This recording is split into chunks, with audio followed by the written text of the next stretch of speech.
হামে আক্রান্ত হয়ে আজও বরিশাল ময়মনসিংহে 2 শিশুর মৃত্যু। আশঙ্কাজনক হারে বাড়ছে চট্টগ্রাম মেডিকেলের রোগী। এখন পর্যন্ত 55 জনের মৃত্যু।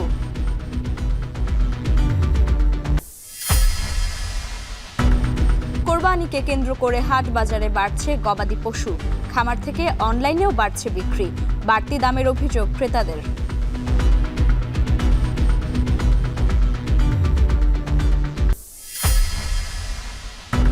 প্রায় 2 বছর ধরে বেহাল চট্টগ্রামের ইপিজেড থেকে ফ্রিপোর্ট সড়ক।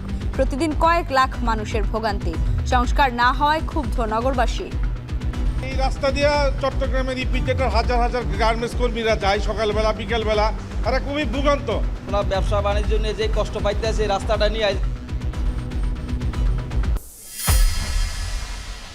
পূর্বাঞ্চলের সবচেয়ে বড় ধানের মোকাম ব্রাহ্মণবাড়িয়ার আশুগঞ্জে হয়নি অবকাঠামোগত উন্নয়ন। ধান ওঠানামায় নেই জেটি সুবিধা। আবাসন ও বিশ্রামাগার নির্মাণের দাবি ব্যবসায়ীদের।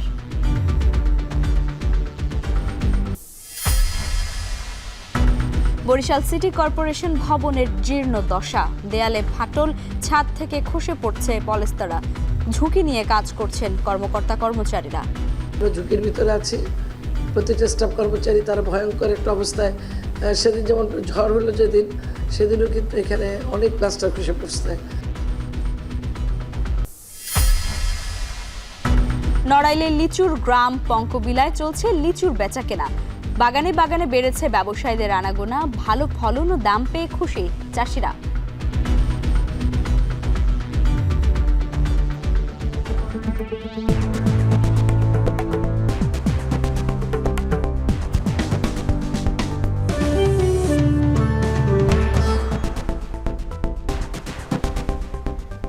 স্বাগত। এখন জনপদের পুরো আয়োজন জুড়ে সঙ্গে আছি লাইবা জান্নাত।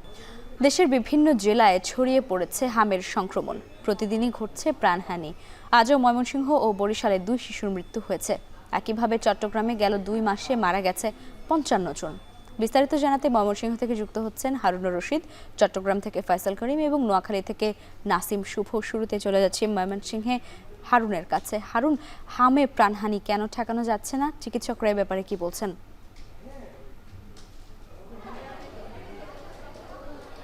ময়মনসিংহ মেডিকেলে হামের যে ভর্তি রোগীর সংখ্যা সেটি কিন্তু ক্রমেই বাড়ছে, অর্থাৎ প্রতিদিনই কিন্তু ভর্তির সংখ্যাটি অতিক্রম করছে। গত 24 ঘন্টায় ময়মনসিংহ মেডিকেলে এ যাবৎকালে সবচেয়ে বেশি রোগী ভর্তি হয়েছে হাম আইসোলেশন সেন্টারে। এবং এখানে আমরা হাসপাতাল সূত্রে যে খবর পেয়েছি, গত 24 ঘন্টায় 40 জন রোগী কিন্তু নতুন করে ভর্তি হয়েছে এই ময়মনসিংহ মেডিকেল কলেজ হাসপাতালের যে হাম আইসোলেশন সেন্টার রয়েছে সেখানে। এবং 24 ঘন্টায় সুস্থ হয়ে বাড়ি ফিরেছেন 19 জন রোগী। আমরা চিকিৎসকদের সাথে, নার্সদের সাথে এবং রোগীর স্বজনদের সাথে কথা বলেছি। তারা যে বিষয়টি বলছেন যে এই গত 24 ঘন্টায় যে পরিমাণ রোগী এসেছে এটি গত 17 মার্চ থেকে যে হামের রোগীদের কাউন্ট করা হচ্ছে এরপর থেকে কিন্তু এই পর্যন্ত সবচেয়ে বেশি একদিনে রোগী ভর্তি হয়েছে এই ময়মনসিংহ মেডিকেল কলেজ হাসপাতালে। আপনারা দেখতে পাচ্ছেন যে এখানে কিন্তু রোগীর স্বজনরা তাদের ছোট ছোট হাম আক্রান্ত শিশুদের নিয়ে কিন্তু আসছেন চিকিৎসকদের কাছে। চিকিৎসকরা দেখে পরীক্ষা করে তাদের যে চিকিৎসাপত্র বা ঔষধ সেগুলো কিন্তু প্রদান করছেন। এবং আমরা এখানে দেখতে পাচ্ছি যে মানুষজনের একেবারে লাইন লেগে আছে। এখানে রোগীদের নিয়ে কিন্তু একেবারে লাইনে আছেন, দীর্ঘ লাইন অপেক্ষা করছেন। এবং চিকিৎসকরাও কিন্তু এই বিপুল সংখ্যক রোগীর চিকিৎসা দিতে বেশ হিমশিম খাচ্ছেন। এবং আমরা যেটি দেখছি যে এখানে আসলে যে চিকিৎসকরা রয়েছেন, নার্সরা রয়েছেন, তারাও একটি হিমশিম অবস্থার মধ্যে রয়েছেন। অর্থাৎ হঠাৎ করে এই বিপুল পরিমাণ রোগী বেড়ে যাওয়ার কারণে তারা কিন্তু এখানে তাদের যে ব্যবস্থাপনা রয়েছে সেটি এতে কিছুটা সমস্যার তৈরি হচ্ছে। এবং এখানে চিকিৎসকদের সাথে আমি কথা বলে চিকিৎসকরা যেটি বলছেন যে তারা তাদের সাধ্য অনুযায়ী সর্বোচ্চ চেষ্টা করছেন যে শিশুদের যে এই হামের যে সংক্রমণ দেখা দিয়েছে এই সংক্রমণ থেকে শিশুদেরকে রক্ষা করার জন্য এবং শিশুরা যেন সুস্থ হয়ে বাড়ি ফিরতে পারে সেই জন্য কিন্তু তারা সর্বাত্মক প্রচেষ্টা চালাচ্ছেন। তবে যে হাম আইসোলেশন সেন্টারটি যেখানে করা হয়েছে এটি মূলত ময়মনসিংহ মেডিকেল কলেজ হাসপাতালের যে কেবিন ইউনিট, এখানে বিভিন্ন কেবিনে যারা ভর্তি হন তাদেরকে রাখা হয়। এই অল্প সংখ্যক কেবিনে কিন্তু সিট পাচ্ছেন কিছু রোগী, আর বেশিরভাগ রোগী কিন্তু হাসপাতালের যে বারান্দা রয়েছে বা করিডোর রয়েছে সেই করিডোরে বসে কিন্তু তারা চিকিৎসা নিচ্ছেন। এবং আমরা যদি একটু বলে রাখি যে গত 24 ঘন্টায় কিন্তু ময়মনসিংহ মেডিকেল কলেজ হাসপাতালে একজন শিশুর মৃত্যু হয়েছে, অর্থাৎ এ নিয়ে কিন্তু গত 17 মার্চ থেকে এখন পর্যন্ত, অর্থাৎ আজকে সকাল 8টা পর্যন্ত মোট 27 জন শিশু হাম আক্রান্ত হয়ে এখানে মৃত্যুবরণ করেছেন। এবং চিকিৎসকরা যেটি বলছেন, তারা সাধ্যান্য যে চেষ্টা করছেন, তাদের সাধ্যের সর্বোচ্চটা দিয়ে চেষ্টা করছেন যেন এই শিশুদের সুচিকিৎসা নিশ্চিত করা যায়। তো এই ছিল আমার কাছে ময়মনসিংহ মেডিকেল কলেজ হাসপাতালের হাম আইসোলেশন সেন্টার থেকে সর্বশেষ। ময়মনসিংহ থেকে যুক্ত ছিলেন সহকর্মী হারুনুর রশিদ, জানাচ্ছিলেন সেখানকার হাম পরিস্থিতি। এবার যেতে চাই চট্টগ্রামের ফয়সাল করিমের কাছে।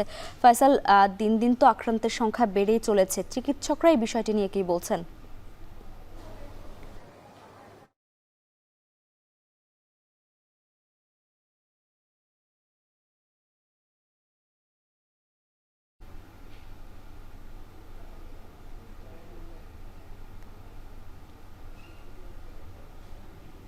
বাড়ছে হামে আক্রান্ত শিশুদের সংখ্যা। প্রতিদিনই কিন্তু নতুন নতুন রোগী ভর্তি হচ্ছেন। চট্টগ্রাম মেডিকেল কলেজ হাসপাতালে আছি, এখানে আমরা যেটি দেখছি যে ক্যাজুয়ালিটি যে ওয়ার্ড খোলা হয়েছে হামের জন্য আলাদা করে, বিশেষ করে চট্টগ্রাম মেডিকেল কলেজের শিশু ওয়ার্ডগুলো আছে সেখানে কিন্তু এমনিতেই 2 থেকে 3 গুণ রোগীর চাপ থাকে, এবং সেই কারণে হামের যারা রোগী আছেন তাদেরকে আলাদা করা হচ্ছে যাতে অন্য শিশুদের মধ্যে রোগটি ছড়িয়ে না পড়ে। আমরা দেখছি যে প্রতিটি বেডেই কিন্তু 2 থেকে 3 জন করে রোগী ভর্তি আছে, এবং চট্টগ্রাম মেডিকেল কলেজ হাসপাতালে এই পর্যন্ত আমরা যেটি জেনেছি যে হামের যে প্রাদুর্ভাব, সেই প্রাদুর্ভাব থেকে এখন পর্যন্ত 55 জনের মতো রোগী বা শিশু মারা গেছে। তবে চট্টগ্রাম মেডিকেল কলেজ হাসপাতালে হাম পরবর্তী যে নিউমোনিয়া, সেখানেও কিন্তু নিউমোনিয়া আক্রান্ত হয়ে প্রচুর শিশু মারা যাচ্ছে। তবে সেই পরিসংখ্যানটি আসলে নিশ্চিত করে বলতে পারছে না কর্তৃপক্ষ। তবে হাম হলে যেটি শঙ্কা থাকে যে নিউমোনিয়ার ঝুঁকি থাকে শিশুদের, এবং এই নিউমোনিয়াটাই আসলে মূল শঙ্কার জায়গা। এবং যারা চিকিৎসক আছেন তারা বলছেন যে আসলে এক্ষেত্রে হামের যে উপসর্গ সেটি দেখা দেওয়ার সাথে সাথে দেরি না করে হাসপাতালে নিয়ে আসার জন্য, বিশেষ করে চট্টগ্রামের যে উপজেলাগুলো আছে সেখানে কিন্তু অনেক রোগী বিলম্ব করে তাদের যে শিশু তাকে হাসপাতালে নিয়ে আসেন। দীর্ঘদিন কিন্তু তারা বিভিন্ন ধরনের উপজেলা পর্যায়ে যে চিকিৎসা, সেখানে চিকিৎসা নেওয়ার চেষ্টা করেন, সেটি কিন্তু ঝুঁকি বাড়ায়। এবং এখন পর্যন্ত আমরা যেটি জেনেছি যে হামের উপসর্গ নিয়ে চট্টগ্রামে মোট 1110 জন রোগী কিন্তু ভর্তি হয়েছেন, এবং হাম এখন পর্যন্ত শনাক্ত হয়েছে মোট 95 জনের, গতকালও 4 জনের শনাক্ত হয়েছে। এবং চট্টগ্রাম মেডিকেল কলেজ হাসপাতাল কর্তৃপক্ষ বলছে যে তাদের একটি ওয়ার্ড আলাদা করে এটির জন্য রাখা হয়েছে, এবং মূলত এই ওয়ার্ডে যারা আছেন তারা কিন্তু মোটামুটি সুস্থ রোগী, 3 থেকে 4 দিনে সুস্থ হয়ে উঠছেন। বিভিন্ন ধরনের উপসর্গ নিয়ে তারা এসেছেন, বমি, জ্বর এবং পাতলা পায়খানার পাশাপাশি শরীরে যে বিভিন্ন লাল যে র্যাশ, সেই র্যাশের যেই উপসর্গ সেগুলো নিয়ে কিন্তু তারা এখানে ভর্তি হচ্ছেন, এবং এখানে যারা আছেন মোটামুটি সুস্থ হয়ে উঠছেন। তবে যাদের অবস্থা শঙ্কাময় হচ্ছে তাদেরকে কিন্তু মেডিকেলের যেই আইসিইউ ওয়ার্ড, শিশুদের জন্য যে আইসিইউ ওয়ার্ড, সেখানে কিন্তু নিয়ে যাওয়া হচ্ছে। এবং আমরা যেটি জানি যে এখন পর্যন্ত 40 শিশু কিন্তু আইসিইউতে আছে, এবং সেখান থেকে মূলত মৃত্যুর ঘটনাগুলো ঘটছে। তবে এক্ষেত্রে যারা হামের টিকা নিয়েছেন বা আগে ভাগে শিশুদেরকে নিয়ে আসছেন, তাদের ঝুঁকিটা অনেকটা কম আসছে। তবে এখানে আমরা যেটি দেখেছি যে এই ওয়ার্ডটিতে শিশুদের পাশাপাশি বেশ কিছু বয়স্ক রোগী এসছেন হামে আক্রান্ত হয়ে, এবং এখন পর্যন্ত 7 থেকে 8 জন রোগী ভর্তি আছেন। এবং এই হামের কিন্তু আসলে যেটি বলা হচ্ছে যে যারা টিকা নেননি কিংবা হামের জন্য যারা প্রস্তুতি নেননি, তাদের ক্ষেত্রে আসলে বয়স্ক হলেও এই ঝুঁকিটা থাকছে, এবং প্রচুর রোগী কিন্তু আসলে হামে আক্রান্ত হয়ে শিশুদের পাশাপাশি বড়রাও কিন্তু আসছেন। চট্টগ্রামের হাম পরিস্থিতি জানাচ্ছিলেন ফয়সাল করিম। এবারে যেতে চাই নোয়াখালীতে নাসিম শুভর কাছে। শুভ, চট্টগ্রাম এবং ময়মনসিংহের পরিস্থিতি আমরা জানছিলাম সহকর্মীদের মাধ্যমে, আপনার সেখানকার কি পরিস্থিতি একটু জানাবেন আমাদের। লাইভা চট্টগ্রাম এবং ময়মনসিংহে যেমনটি সহকর্মীরা বলছিলেন, একই পরিস্থিতি কিন্তু নোয়াখালীতেও দিন যতই পার হচ্ছে ততই কিন্তু বেড়েই চলছে।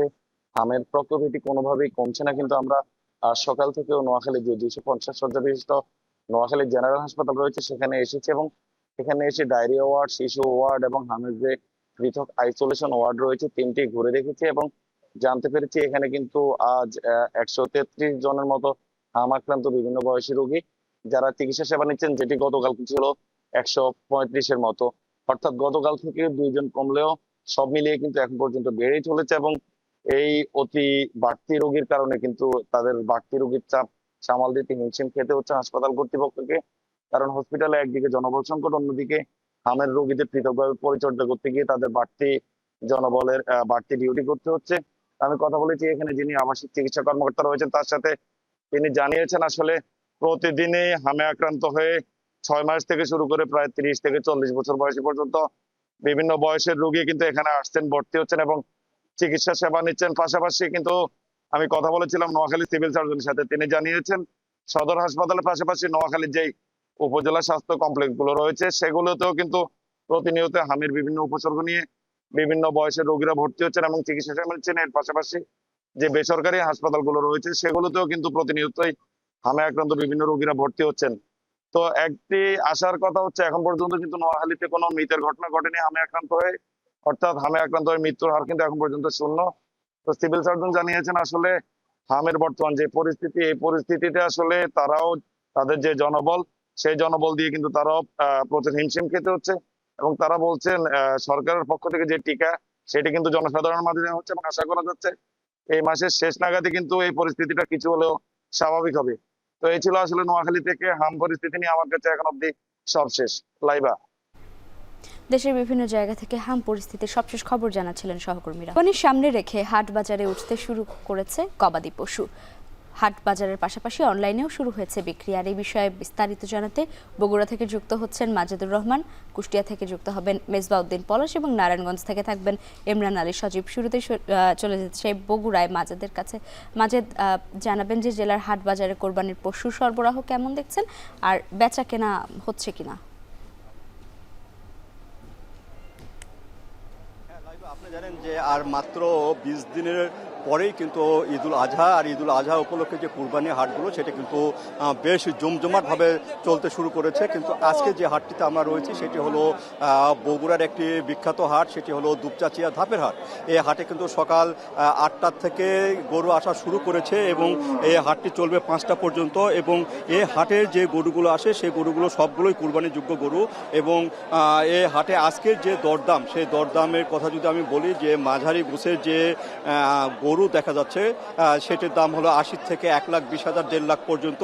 এবং বড় জাতের যে গরুগুলো সেটি হলো 1.5 লাখ থেকে 3 লাখ 3.5 লাখ টাকা পর্যন্ত এই গরুগুলো বিক্রি হচ্ছে। এবং এই হাটের যে ক্রেতা এবং বিক্রেতারা যারা আসছেন তাদের সাথে আমি কথা বলেছিলাম, তারা বলছেন যে এবারে যে গরুর যে সরবরাহ সেটা কিন্তু আস্তে আস্তে বাড়বে এবং এখানে 52,000 যে খামারি রয়েছে সেই খামারিগুলো যে গরু প্রস্তুত করেছে প্রায় 7.5 লাখ গরু কিন্তু কুরবানির জন্য প্রস্তুত করা হয়েছে, যেখানে 4.5 লাখ এখানে কুরবানির জন্য বগুড়া জেলার প্রয়োজন। বাকিগুলো গরু বিভিন্ন জায়গায় কিন্তু এখানে সরবরাহ করা হয়, বিশেষ করে চট্টগ্রাম, ঢাকা সহ যে বিভাগগুলো রয়েছে যেখানে গরু বেশি প্রয়োজন হয় আর কি, গরুর স্বল্পতা রয়েছে সেই হাটগুলোতে এবং সেই জায়গাগুলোতে কিন্তু এখানকার গরুগুলো যায় এবং সেখানে বিক্রি হয়। আর এখানে যে পানি সম্পদ বিভাগ তারা যেটি বলছেন, এবারে গরুগুলোকে সম্পূর্ণভাবে প্রাকৃতিকভাবে যে খোল ভুসি যে সেগুলোকে খাওয়াই কিন্তু বড় করা হয়েছে। এখানে কোনো স্টেরয়েড যুক্ত যেন খাবার না হয় সেদিকে কিন্তু সবসময় কিন্তু নজরদারি করা হচ্ছে ডাক্তারদের পক্ষ থেকে। আর এখানে হাটেও কিন্তু এখানে ডাক্তার রয়েছেন, কোনো গরুর কোনো রোগ যুক্ত গরু কিন্তু এখানে বিক্রি যাতে না হয় সেইভাবে কিন্তু তারা প্রস্তুতি রেখেছেন। এখানে টাকা শনাক্ত করা, বিশেষ করে এখানে জাল টাকার যেন প্রচলন না হয় সেক্ষেত্রে কিন্তু একটা সতর্কতামূলক ব্যবস্থা রাখা হয়েছে ব্যাংকগুলোর তরফ থেকে। তাছাড়া আইন শৃঙ্খলা পরিস্থিতি এবং হাটের যে ব্যবস্থাপনা, সে হাটের ব্যবস্থাপনাও কিন্তু এখানে বেশ ভালো রয়েছে। এবারে হাটটি যদিও সরকারি পক্ষ থেকে পরিচালনা করা হচ্ছে, কারণ এখানে ইজারা দেওয়া হয়নি, সরকারি এখানে পরিচালনা করছেন, সেই ক্ষেত্রে কিন্তু এখানে যে মাসুল সে মাসুলটা কিন্তু সরকারি রেটে নেওয়া হচ্ছে। এখানে কোনো অভিযোগ কিন্তু এখন পর্যন্ত যে ক্রেতা এবং বিক্রেতার কাছ থেকে পাওয়া যায়নি। তো এই ছিল লাইভে আমার কাছে বগুড়ার যে হাট, কুরবানির হাট, সে হাটের গরু সরবরাহ এবং দাম নিয়ে সর্বশেষ। বগুড়া থেকে যুক্ত ছিলেন মাজেদুর রহমান। এবারে চলে যেতে চাই কুষ্টিয়ায় পলাশের কাছে। পলাশ, কুষ্টিয়ায় পশুর হাট কেমন জমে উঠলো আর গবাদি পশু সুস্থ রাখতে প্রাণী সম্পদ বিভাগ কি পরামর্শ দিচ্ছে?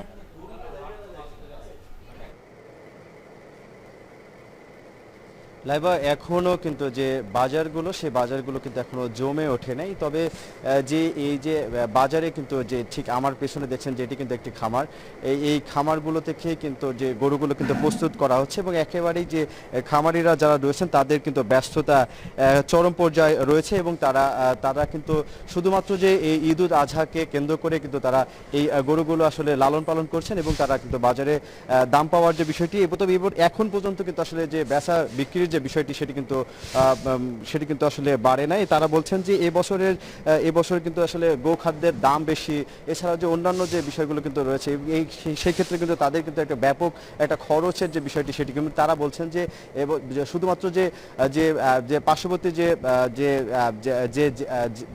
যে দেশ সেখান থেকে কিন্তু যে গরুগুলো ছিল যাতে না আসে সেই বিষয়গুলো কিন্তু আসলে তারা বলছেন এবং তারা বারবার আসলে তারা এরকম একটি আসলে দাবি জানাচ্ছেন।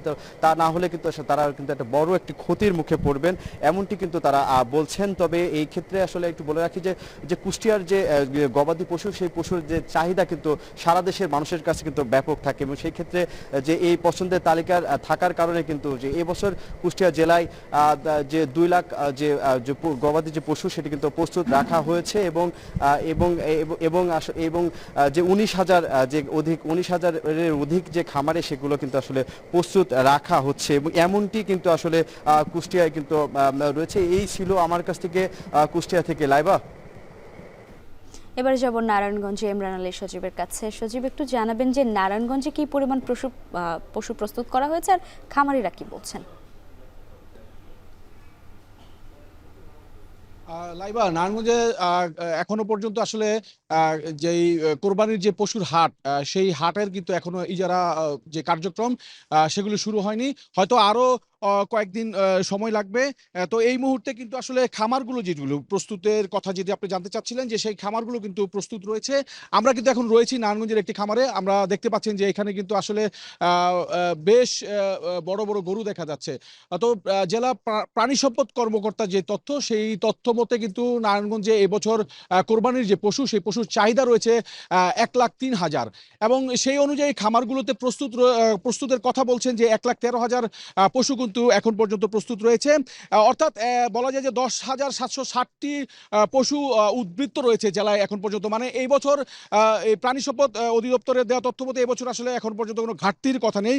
জেলায় মোট খামার রয়েছে 6,537টি এবং এই 5টি উপজেলায় কিন্তু এই খামারগুলো রয়েছে এবং এই খামারগুলোর মধ্যে আপনার বড় খামার রয়েছে 200টি এবং প্রান্তিক পর্যায়ে কিন্তু যে বাকি খামার সেই খামারগুলো কিন্তু রয়েছে।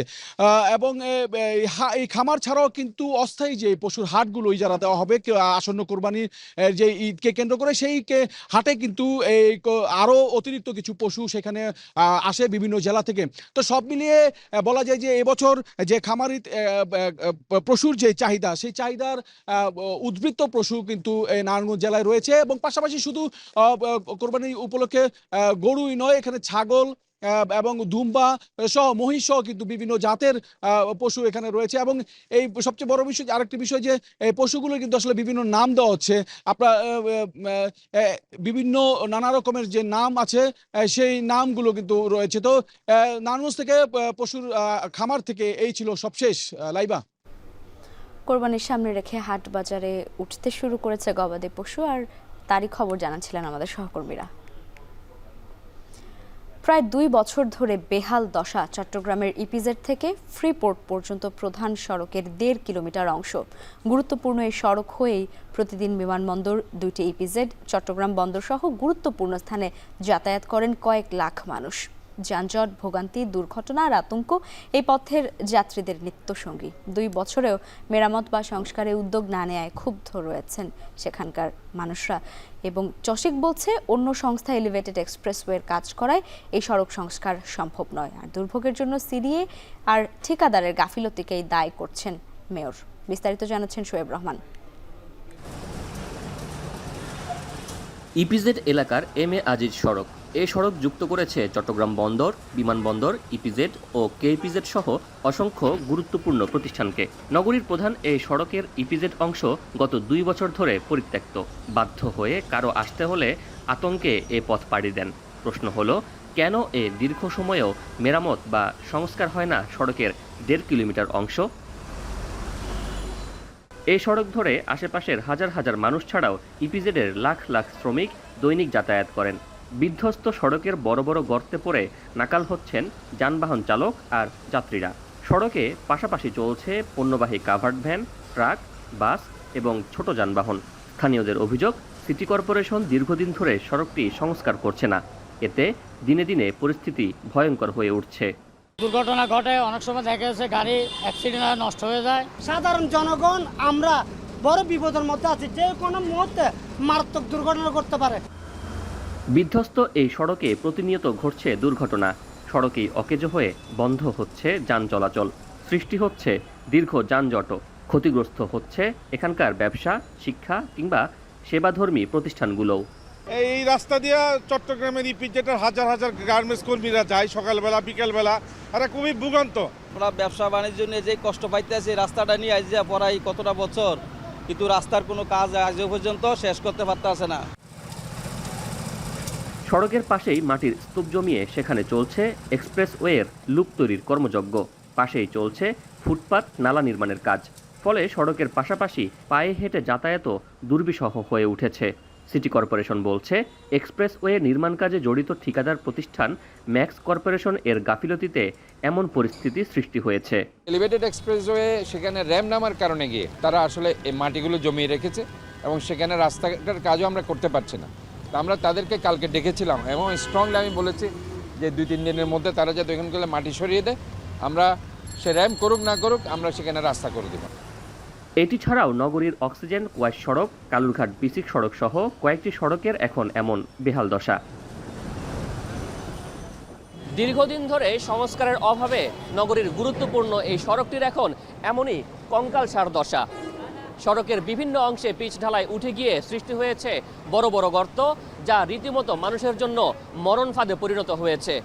বৃষ্টি এলেই এইসব গর্তে পানি জমে পরিস্থিতি আরও ভয়াবহ রূপ ধারণ করে। দুর্ভোগ যখন চরবে, তখন সড়ক সংস্কারে কর্তৃপক্ষের দৃশ্যমান কোনো পদক্ষেপ চোখে না পড়ায় ক্ষুব্ধ এই পথে যাতায়াতকারী হাজারো মানুষ। শোয়েব রহমান, এখন, চট্টগ্রাম। বরিশাল মহানগরীর বাসিন্দাদের সেবা দেওয়ার প্রধান কেন্দ্র সিটি কর্পোরেশন ভবন এখন নিজেই অসুস্থ। 80-র দশকে নির্মিত এই পুরাতন ভবনের ভেতরের দেয়ালে ফাটল আর ছাদ থেকে পলেস্তরা খসে পড়া এখন নিত্যদিনের ঘটনা। জীবনের ঝুঁকি নিয়ে কর্মকর্তা কর্মচারীরা কাজ করছেন। মাহমুদুন নবীর তোলা ছবিতে অমিত হাসানের প্রতিবেদন। বরিশাল সিটির ফজলুল হক অ্যাভিনিউ রোডে 46% জমির উপর 80-র দশকে দোতলা ভবনের নির্মাণ কাজ শুরু হয়। উদ্বোধন করা হয় 1990 সালে এবং 2002 সালে সিটি কর্পোরেশনে উন্নীত হয়। মেঝেতে খসে পড়া কংক্রিটের বড় বড় টুকরো, ভেঙে গেছে দরজার গ্লাস, ভীম কলাম ও ছাদে ফাটল। সিটি কর্পোরেশনের দোতলা ও 3 তলার বিভিন্ন শাখায় একই চিত্র। এর মধ্যেই জীবনের ঝুঁকি নিয়ে কর্মকর্তা কর্মচারীরা কাজ করলেও দুর্ঘটনা আতঙ্কে দিন কাটছে তাদের। 36 বছরের পুরনো বরিশাল সিটি কর্পোরেশন বয়সের ভারে এখন নিজেই অসুস্থ হয়ে পড়েছে। প্রতিনিয়ত দেয়ালে ফাটল এবং পলেস্তারা খসে পড়া যেন জানান দিচ্ছে বড় কোনো দুর্ঘটনার আগাম বার্তা। এর মধ্যেই ঝুঁকি নিয়ে কাজ করছেন বরিশাল সিটি কর্পোরেশনের কর্মকর্তা কর্মচারীরা। তাই দ্রুত সময়ের মধ্যে সিটি কর্পোরেশন স্থানান্তরের দাবি জানিয়েছেন তারা। এই যে প্রত্যেকটা ভবনে ফাটল ধরা, যে কোনো সময় বড় ধরনের দুর্ঘটনা হওয়ার আশঙ্কা আছে। অফিস করলে তো আমাকে যে কোনো সময় যে কোনো দুর্ঘটনার ঝুঁকির মধ্যে আছে, আমাদের জীবনের নিয়ে শঙ্কা আছে। প্রতিদিন প্রায় 4,500 মানুষ কাজে আসেন এই ভবনে। প্রতিনিয়ত ছাদ থেকে পলেস্তারা খসে পড়ার ঘটনায় উদ্বেগ প্রকাশ করে স্থানান্তরের বিষয়ে আলোচনা হচ্ছে বলেও জানান প্রতিষ্ঠানের প্রধান নির্বাহী কর্মকর্তা। বিমের যে কংক্রিটগুলো একটা খুলে পড়ে নিচে বিশাল বড় বড় ধাপ করে পড়ে, আবার যখন তখন যে কোনো জায়গায় পড়ে যাচ্ছে, এই যে একটা অবস্থা হচ্ছে, আমরা বেশ আতঙ্কের ভিতরে আছি। এখানে হয়তো আর বেশিক্ষণ স্টে করা যাবে না। আমরা আমাদের আরও দু এক জায়গায় জায়গা আছে, নিজস্ব জায়গায় আছে, আমরা অন্য জায়গায় ভাবছি আর কি। জনবল ও সেবা বাড়লেও ভবনের সংস্কার হয়নি। উল্টো নকশার তোয়াক্কা না করে দোতলা ভবনকে 3 তলায় রূপান্তর করা হয়েছে। মন্ত্রণালয়ে পাঠানো নগরীর নতুল্লাবাদে নতুন নগর ভবনের পরিকল্পনা ও নকশা পাশ হলে এই সমস্যার স্থায়ী সমাধান হবে বলে আশা ব্যক্ত করেন প্রশাসক। আমাদের মন্ত্রণালয়ের কাছে এটা জানিয়েছি যে আমরা ঝুঁকির ভিতরে আছি। প্রতিটা স্টাফ কর্মচারী তারা ভয়ঙ্কর একটা অবস্থায়, সেদিন যেমন ঝড় হলো যেদিন, সেদিনও কিন্তু এখানে অনেক প্লাস্টার খসে পড়ছে, যার জন্য আমরাও চাচ্ছি যে যত দ্রুত সম্ভব আমরা এটাকে সরিয়ে নিতে পারি। বর্তমানে মহানগরীর 30টি ওয়ার্ডের প্রায় 8 লাখ মানুষের সেবা দিচ্ছে বিসিসি। খুব দ্রুত সময়ের মধ্যে ভবনটি অন্যত্র স্থানান্তর করা না হলে যে কোনো সময় বড় দুর্ঘটনার কারণ হতে পারে বলে মনে করেন সংশ্লিষ্টরা। অমিত হাসান, এখন, বরিশাল। দেশের সবচেয়ে মজবুত আরএফএল ল্যাডার, যা 6061 গ্রেড অ্যালুমিনিয়ামে তৈরি। শক্তিশালী এমএস ক্রসবার নিশ্চিত করে সর্বোচ্চ নিরাপত্তা। RFL ladder. ব্রাহ্মণবাড়িয়ার অর্থনীতিতে গুরুত্বপূর্ণ ভূমিকা রাখলেও অবকাঠামোগত উন্নয়ন হয়নি আশুগঞ্জ ধানের মোকামে। ধান ওঠানামার জন্য নেই জেটি সুবিধা। এছাড়া আবাসন সুবিধা না থাকায় ভোগান্তিতে পড়তে হয় দূর দূরান্তের ব্যবসায়ীদের। শ্রমিকদের জন্য নেই বিশ্রামাগার। এই অবস্থায় পূর্বাঞ্চলের সবচেয়ে বড় এই ধানের বাজার সম্প্রসারণে প্রয়োজনীয় অবকাঠামো নির্মাণের দাবি ব্যবসায়ীদের। আজিজুল সঞ্চয়ের প্রতিবেদনে দেখব বিস্তারিত। মেঘনার ভিউসি ঘাটে প্রতিদিন ভোর থেকে শুরু হয় শ্রমিক ব্যবসায়ীদের হাক। এরপর বিকেল পর্যন্ত ধান বেচাকেনা। মৌসুমে প্রতিদিন প্রায় 1 লাখ মণ ধান কেনা বেচা হয় দেশের পূর্বাঞ্চলের সবচেয়ে বড় এই হাটে। মুকামে কর্মসংস্থান হয়েছে কয়েকশো শ্রমিকের। এছাড়া মুকাম ঘিরেই গড়ে উঠেছে প্রায় 250 চালকল, যেগুলোতে কাজ করছেন আরও কয়েক হাজার শ্রমিক। আর চালকলগুলো থেকে প্রতিদিন বাজারজাত হচ্ছে অন্তত 10 কোটি টাকার চাল। ধানের মুকাম স্থানীয় অর্থনীতিকে সমৃদ্ধ করলেও এখানে নেই প্রয়োজনীয় অবকাঠামো। যেটি না থাকায় নৌকা থেকে ধান ওঠানামা এবং ঝড়ের সময় ধান বোঝাই নৌকা রাখা নিয়ে বেগ পেতে হয়। আবাসন সুবিধা না থাকায় নৌকাতেই রাত কাটায় হাওর থেকে ধান নিয়ে আসা ব্যবসায়ীরা। তো ঝড় তুফান হইলে নৌকা দিয়ে সেভ করার মতো কোনো একটা পরিবেশ নেই এখানে। আমরা যে আরেকদারের করো না ধান বেশি এরা নিজস্ব ঘর চোর আছে অনেক হাই। একবার আমরা টেয়া কাটটা নিয়েছে তাতে টেয়া কাটটা লাগে প্রতি নৌকাতে একটা ব্যবহারটা 2000 2500 টেয়া লাগে। আমরা একদিন থেকে 2 দিন এরকম। আমরা চাই এখন যদি নৌকা লাড়া বড় আর নৌকা দিন আইলে দিন খারাপ থাকলে নৌকা লাহার যদি একটা হারি করাও তখন আমরা বিরাট একটা সুবিধা পাবো। পর্যাপ্ত জেটি সহ প্রয়োজনীয় অবকাঠামো নির্মাণ হলে মুকাম সম্প্রসারণের মাধ্যমে অর্থনীতি আরও গতি পাবে বলে আশা ব্যবসায়ীদের। 60-70% ধান আমরা সংগ্রহ করি হাওর, বিশেষ করে ময়মনসিংহ, সিলেট সহ হাওরের ম্যাক্সিমাম ধানটা এগালার মাধ্যমে সরবরাহ হয়। তাই সরকারের কাছে জোর দাবি জানাচ্ছি, সরকার যাতে আমাদের এই উন্নয়নগুলা, বিশেষ করে জেটি সহ কাঙ্ক্ষিত উন্নয়নগুলা দ্রুত সমাধান করে দেয়। মুকাম সম্প্রসারণ এবং শ্রমিক ব্যবসায়ীদের ভোগান্তি নিরসনে প্রয়োজনীয় অবকাঠামো নির্মাণে ব্যবস্থা নেওয়ার কথা জানান উপজেলা নির্বাহী কর্মকর্তা। এই বিষয়ে আমাদের যারা ব্যবসায়ী রয়েছে তাদের সাথে আমরা মতবিনিময় করব এবং মতবিনিময় করার পর তাদের যে সকল বিষয়ে তাদের দরকার সেজন্য প্রয়োজনীয় ব্যবস্থা গ্রহণ করব। হাওড়াঞ্চলের অন্তত 7 জেলার কৃষকের ধান মুকামে এনে বিক্রি করেন ব্যবসায়ীরা। এখানে পাওয়া যায় বিয়ার 28, 29 ও মোটা জাতের ধান। আজিজুল সঞ্চয়, এখন, ব্রাহ্মণবাড়িয়া। রাত থেকেই রাজশাহীতে থেমে থেমে কালবৈশাখী ও মুষলধারে বৃষ্টি হয়েছে। এতে বাগানে পানি জমতে শুরু করেছে। পড়ে যাচ্ছে আম ও লিচু। অন্যদিকে ঝিনাইদহের গাছে গাছে ঝুলছে আম। কিছুদিন পরেই আম পাড়ার প্রস্তুতি নিচ্ছেন বাগান মালিকরা। বিস্তারিত জানাতে রাজশাহী থেকে যুক্ত হচ্ছেন মারুফ হাসান এবং ঝিনাইদহ থেকে যুক্ত হবেন MR রাসেল। শুরুতেই যেতে চাই রাজশাহীতে মারুফের কাছে। মারুফ, আম ও লিচুর ক্ষতি কেমন হয়েছে কালবৈশাখী ঝড়ে, আর বাগান মালিকরা কি বলছেন?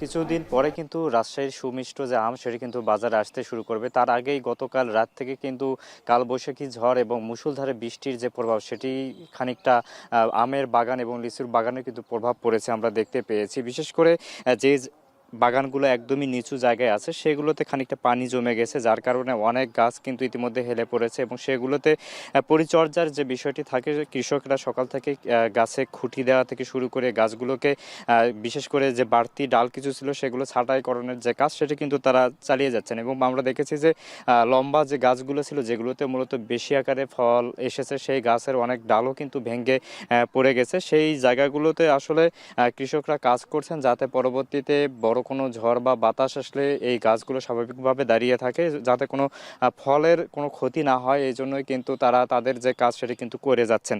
এবং বেশ কয়েকটি জায়গায় আমরা দেখেছি যে বড় বড় বাগানগুলোর ভিতরেও নিচু এলাকাগুলোতে পানি স্বাভাবিকভাবে জমে থাকলেও পরবর্তীতে যখন তীব্র রোদ আসে তারপরে সেই জায়গাগুলোতে কিন্তু পানির যে জমা সেটি কিন্তু কমে গিয়েছে, এবং তারা কিন্তু ড্রেনেজের ব্যবস্থা উন্নত করে রেখেছে, যাতে বৃষ্টি পড়ার পরপরই যাতে পানি দূরে চলে যায়, এই সুযোগটা কিন্তু তারা রেখেছে। এই সময়টাতে আসলে আমের যে পরিপক্কতা এবং পরিপক্ক হওয়ার পরেই বাজারে আমগুলো নিয়ে আসা হবে, এবং পরবর্তীতে তারা তাদের যে অর্থনৈতিক যে চাহিদা সেটি কিন্তু পূরণের জন্য বাজারে বিক্রি শুরু করে দেবেন। এবং যার কারণে মজুতকৃত এবং আমের শেষ মুহূর্তে যে পরিচর্যা সেটি আসলে খুবই গুরুত্বপূর্ণ। এখানে পয়লা বৈশাখের পরপরই আমরা দেখেছি যে তীব্র যে তাপপ্রবাহ সেটি ছিল, এবং গতকাল থেকে এখানে থেমে থেমে মুষলধারে বৃষ্টি এবং কখনো কখনো কালবৈশাখীর যে ঝড় সেটি কিন্তু দেখা যাচ্ছে, যার কারণে এখানে কৃষকরা এখনও খানিকটা আশঙ্কায় আছে যে আসলে খুব বড় আকারের ঝড় আসবে কিনা। যদি আসে সেক্ষেত্রে তাদের যে আমের বর্তমান যে অবস্থা সেটি আসলে আরও বেগতিক পরিস্থিতিতে পড়তে পারে, যার কারণে তারা চাচ্ছেন যে এই মুহূর্তে যে বৃষ্টি হয়েছে সেটুকু হলেই হবে, পরবর্তীতে যাতে বৃষ্টি আর না হয়। তবে রাজশাহী কৃষি সম্প্রসারণ অধিদপ্তরের পক্ষ থেকে জানানো হয়েছে যে এবছর আম 11,98,868 মেট্রিক টন লক্ষ্যমাত্রা নির্ধারণ করা হয়েছে, যে আমগুলো এবছর বাজার কিন্তু বিক্রি করা হবে বলেও তারা কিন্তু জানিয়েছেন। লাইবা, রাজশাহী থেকে আমের এবং লিচুর যে সবশেষ তথ্য এই ছিল আমার কাছে এখন পর্যন্ত। রাজশাহী থেকে যুক্ত ছিলেন মারুফ হাসান। নড়াইল সদরের পঙ্কবিলা গ্রামের লিচুর ইতিহাস শত বছরের। ব্রিটিশ আমল থেকেই এখানকার চাষিরা লিচু চাষ করেন। চলতি মৌসুমেও ভালো ফলন ও দাম পেয়ে খুশি সংশ্লিষ্টরা। অর্গানিক এ সকল লিচু স্থানীয় চাহিদা মিটিয়ে যাচ্ছে দেশের অন্তত 20টি জেলায়। আর প্রতি মৌসুমে পঙ্কবিলা গ্রামে অন্তত 2 কোটি টাকার লিচু বেচাকেনা হয়। এই গ্রামের লিচু চাষের সাফল্য দেখে পার্শ্ববর্তী গ্রামের চাষিরাও লিচু চাষে আগ্রহী হয়ে উঠছেন। ইমরান হোসেনের প্রতিবেদনে দেখব বিস্তারিত। নড়াইলের চিত্রা নদীর পাড়ের গ্রাম পঙ্কবিলা এলাকাটি অনেক আগে থেকেই লিচু গ্রাম হিসেবে খ্যাতি অর্জন করেছে। মৌসুমের শুরুতেই দেশের বিভিন্ন প্রান্ত থেকে আসা লিচু ব্যবসায়ী ও লিচু সংশ্লিষ্টদের আনাগোনায় মুখরিত হয়ে উঠেছে গ্রামটি। ভোর থেকে সন্ধ্যা অবধি অনেকে গাছের মগডালে বসে লিচু সংগ্রহ করছে, কেউ বা আবার সেই লিচু বাছাই করছে। অনেকে ব্যস্ত সেই লিচু গণনা করে প্যাকিং করায়। আবহাওয়া অনুকূলে থাকায় চলতি মৌসুমে গত 10 বছরের তুলনায় ভালো ফলন হয়েছে বলে জানান চাষি ও ব্যবসায়ীরা। শতভাগ অর্গানিক এসব লিচু স্থানীয় চাহিদা মিটিয়ে যাচ্ছে রাজধানী ঢাকাসহ দেশের অন্তত 20টি জেলায়। স্থানীয় বাজারে খুচরা 100 লিচু বিক্রি হচ্ছে 200 থেকে 350 টাকায়, আর 2000 থেকে 3500 টাকায় পাইকাররা কিনছেন প্রতি 1000 লিচু। আমাদের এই লিচুটা সবচেয়ে আগে পাকে এবং চড়া দামে বিক্রি হয়, এবং প্রতিটা ঘরে ঘরে লিচু চাষ হয়। এখানে আজ থেকে আরো 1 সপ্তাহ আগে লিচু ভাঙা শুরু হয়ে গেছে। এখন লিচু হচ্ছে এই যে আপনার সব গাছে গাছে লোক আছে। ফার্স্ট টাইম লাগে তো এই জন্য এখানে অনেক পাইকার আমাদের এখানে আসে, বিভিন্ন জায়গা থেকে আসে, আমাদের এখানে লিচু নিয়ে যায়, বাজারজাত করি, মোটামুটি ব্যবসা একটা প্রফিট আসে। গ্রামটি অনেক আগেই লিচু গ্রাম নামে পরিচিতি লাভ করেছে। লিচু গ্রামের সাফল্য দেখে আশপাশের গ্রামে লিচু চাষ শুরু হয়েছে। আগামীতে এ চাষ আরও বাড়বে বলে মনে করেন এই কৃষি কর্মকর্তা। উপজেলা কৃষি সম্প্রসারণ অধিদপ্তর থেকে, জেলা কৃষি সম্প্রসারণ অধিদপ্তর থেকে আমরা কৃষকদেরকে লিচু চাষ পদ্ধতি, পোকামাকড় দমন সহ অন্যান্য বিষয়ে প্রশিক্ষণ দিচ্ছি, হাতে কলমে তাদের শিখাচ্ছি, যাতে লিচু আবাদে কোনো সমস্যা না হয়। গ্রামটিতে এবছর বাণিজ্যিকভাবে 42 হেক্টর জমিতে লিচুর আবাদ হয়েছে। এখানে সাধারণত দেশি বিভিন্ন জাত এবং বোম্বাই, মুজাফফর, চায়না 3 জাতের লিচু আবাদ করা হয়। চলতি মৌসুমে এ সকল বাগান থেকে 400 থেকে 450 মেট্রিক টন লিচু উৎপাদনের আশা করছে সংশ্লিষ্টরা, যার বাজার মূল্য অন্তত 2 কোটি টাকা। এখন নড়াইল। ঝিনাইদহের গাছে গাছে ঝুলছে আম। কিছুদিন পরেই আম পাড়ার প্রস্তুতি নিচ্ছেন বাগান মালিকরা। বিস্তারিত জানাতে ঝিনাইদহ থেকে যুক্ত হচ্ছেন MR রাসেল। রাসেল, জানাবেন যে জেলায় আমের ফলন কেমন হয়েছে আর চাষিদের প্রস্তুতি কেমন?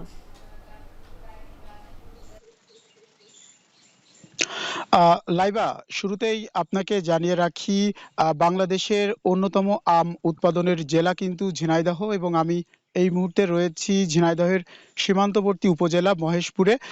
আমি সকাল থেকে এই অঞ্চলের কৃষকদের সঙ্গে কথা বলেছি। তারা আমাদেরকে জানিয়েছে যে গত বছরের তুলনায় কিন্তু এবছরের আমের যে উৎপাদন সেটি কিন্তু কম হয়েছে। আসলে কম হওয়ার কারণটা জানতে চাইলে তারা আমাদেরকে জানিয়েছেন যে আমের মুকুল হওয়ার পর যে মৌমাছির যে পরাগায়ন সেটি কিন্তু ঠিকভাবে হয়নি। আসলে অতিরিক্ত কীটনাশক ব্যবহারের ফলে যে পরাগায়ন সেটি কিন্তু ঘটাতে পারেনি, যার কারণে কিন্তু আমের ফলনটা কম হয়েছে। তারপরেও কৃষকরা বলছে যে তাদের যে ফলনটা হয়েছে এবং আবহাওয়া অনুকূলে থাকার কারণে কিন্তু লাভের মুখ দেখছেন এবং ইতিমধ্যে কালবৈশাখী ঝড় হয়েছে কয়েক দফা এবং এতে করে তারা কিন্তু শঙ্কা প্রকাশ করছে যে যদি এইভাবে কালবৈশাখী ঝড় আগামীতেও যদি হয় তাহলে তাদের যে ফলনটা হয়েছে সেটি কিন্তু ব্যাহত হবে এবং তাদের আম চাষে কিন্তু লোকসান হবে। এদিকে কৃষি সম্প্রসারণ অধিদপ্তরের উপপরিচালক যিনি রয়েছেন, আমরা তার সঙ্গে কথা বলেছি। তারা আমাদেরকে জানিয়েছেন যে এবছর ২,৪৬২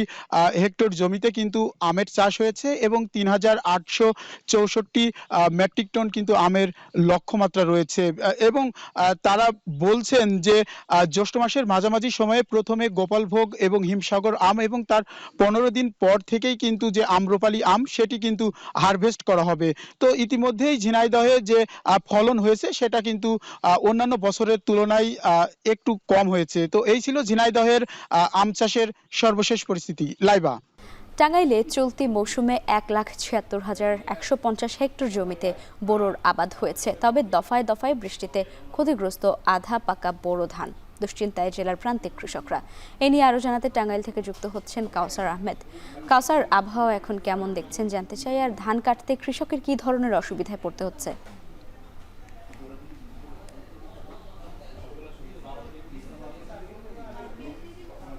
কৃষক যারা রয়েছেন তারা বেশি ভোগান্তিতে পড়েছেন। তারা বলছেন এই বৃষ্টি হয়েছে, বৃষ্টি হলেও আমরা দেখেছি যে যারা যে সমস্ত এলাকা নিম্নাঞ্চল সে সমস্ত এলাকার কৃষক যারা রয়েছেন তারা বেশি ভোগান্তিতে পড়েছেন। তারা বলছেন এই যে সমস্ত জমিতে জলাবদ্ধতার সৃষ্টি হয়েছে সেই সমস্ত ধান কাটতে হলে কৃষকদের মজুরি দিতে হয় 50 থেকে।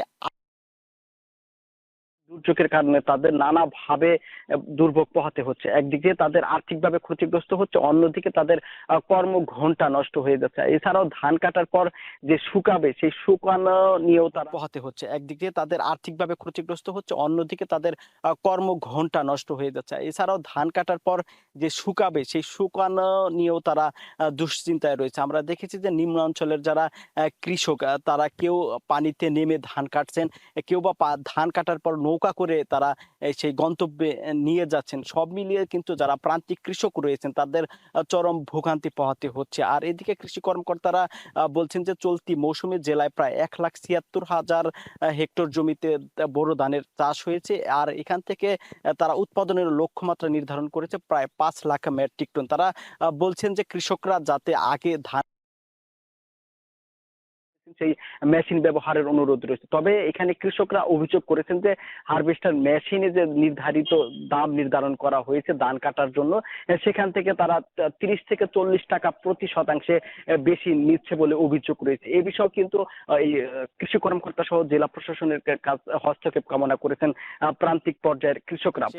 বেশি নিচ্ছে বলে অভিযোগ রয়েছে। এই বিষয়ে কিন্তু এই কৃষি কর্মকর্তা সহ জেলা প্রশাসনের হস্তক্ষেপ কামনা করেছেন প্রান্তিক পর্যায়ের কৃষকরা বলছেন যে ধান কাটতে গিয়ে তাদের আরো বেশি লোকসান হতে হয় শেষ পাম্পের ক্ষেত্রে। তারা বলছে যে উৎপাদনের বেশিরভাগ ব্যয় ধরা হয়েছে শেষ পাম্পে। তারা বলছেন যে এখানে টাকা নেওয়ার কথা থাকলেও তাদের কাছ থেকে ৪ ভাগের ১ ভাগ ধান নেওয়া হচ্ছে, যে কারণে তারা বেশি ক্ষতিগ্রস্ত হচ্ছে। তো লাইবা, এই ছিল আমার কাছে টাঙ্গাইল থেকে বোরো চাষের সর্বশেষ তথ্য। টাঙ্গাইল থেকে যুক্ত ছিলেন কাউসার আহমেদ। 25শে বৈশাখ বিশ্বকবি রবীন্দ্রনাথ ঠাকুরের ১৬৫তম জন্মবার্ষিকী উপলক্ষে কুষ্টিয়ার শিলাইদহ কুঠি বাড়িতে জাতীয়ভাবে ৩ দিনব্যাপী অনুষ্ঠানের আয়োজন করা হয়েছে। এবারের আয়োজনকে ঘিরে রবীন্দ্র প্রেমীদের মধ্যে ব্যাপক উৎসাহ উদ্দীপনা লক্ষ্য করা যাচ্ছে। রবীন্দ্রনাথের স্মৃতি বিজড়িত সমস্ত জিনিস রক্ষণাবেক্ষণ, অবকাঠামো উন্নয়নের দাবি তাদের। মেজবাউদ্দিন পলাশের পাঠানো তথ্য ছবি নিয়ে প্রতিবেদন। জমিদারি আর ব্যবসার কারণে বারবার কুষ্টিয়ায় ফিরে আসতেন রবীন্দ্রনাথ ঠাকুর। শিলাইদহের কুঠিবাড়িতে বসেই রচিত গীতাঞ্জলি কাব্যই এনে দিয়েছে নোবেল আর বিশ্বকবির মর্যাদা। এখানেই জাতীয় সঙ্গীত সহ অসংখ্য কালজয়ী সাহিত্য রচনা করেছেন কবি রবীন্দ্রনাথ ঠাকুর। কুঠিবাড়িতে সংরক্ষণ আছে সেসব দিনের নানান স্মৃতি। এবারে বিশ্বকবির ১৬৫তম জন্মবার্ষিকীতে কুঠিবাড়িতে জাতীয়ভাবে ৩ দিনের নানা অনুষ্ঠানের আয়োজন করা হয়েছে। পরিষ্কার পরিচ্ছন্নতা, অবকাঠামো উন্নয়ন এবং রঙের কাজ ইতিমধ্যে সম্পূর্ণ করেছে প্রশাসন। এবারের আয়োজন ঘিরে রবীন্দ্রপ্রেমীদের মধ্যে ব্যাপক উৎসাহ লক্ষ্য করা যাচ্ছে।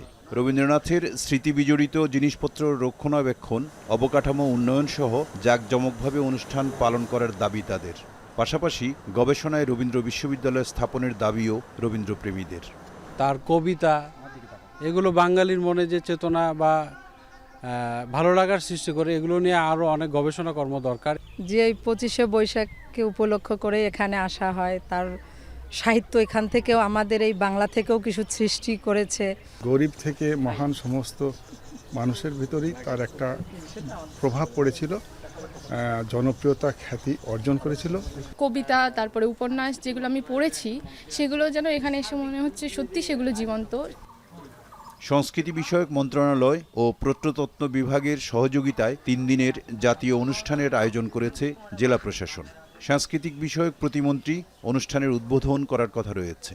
অনুষ্ঠান সফলে সব ধরনের প্রস্তুতি নেওয়া হয়েছে বলে জানিয়েছেন কুঠিবাড়িতে দায়িত্বরত এই কর্মকর্তা। এই অনুষ্ঠান উপলক্ষে কবির রচিত গান, কবিতা, নৃত্য এইসব দিয়েই আমরা অনুষ্ঠানটি সাজিয়েছি। আমরা আশা করি এইবার কুষ্টিয়াবাসী একটি ভিন্নধর্মী অনুষ্ঠান এবং অতীতের যে কোনো সময়ের চেয়ে একটি জাঁকজমকপূর্ণ অনুষ্ঠান এখানে অনুষ্ঠিত হবে। এবারের আয়োজনে থাকছে সাংস্কৃতিক অনুষ্ঠান, নাটক প্রদর্শনী আর গ্রামীণ মেলা। দর্শনার্থীদের সুযোগ সুবিধা সহ কুঠিবাড়িকে পূর্ণাঙ্গ পর্যটন কেন্দ্র হিসেবে গড়ে তোলার দাবি এই অঞ্চলের মানুষের। এখন কুষ্টিয়া। আর এই ছিল এখন জনপদে। এখন টেলিভিশন ওয়েবসাইটে দেখতে ভিজিট করুন এখন.টিভি। এছাড়া ফেসবুকে দেখতে ভিজিট করুন facebook.com/tv.এখন এবং ইউটিউবে দেখতে ভিজিট করুন youtube.com/c/এখন.tv।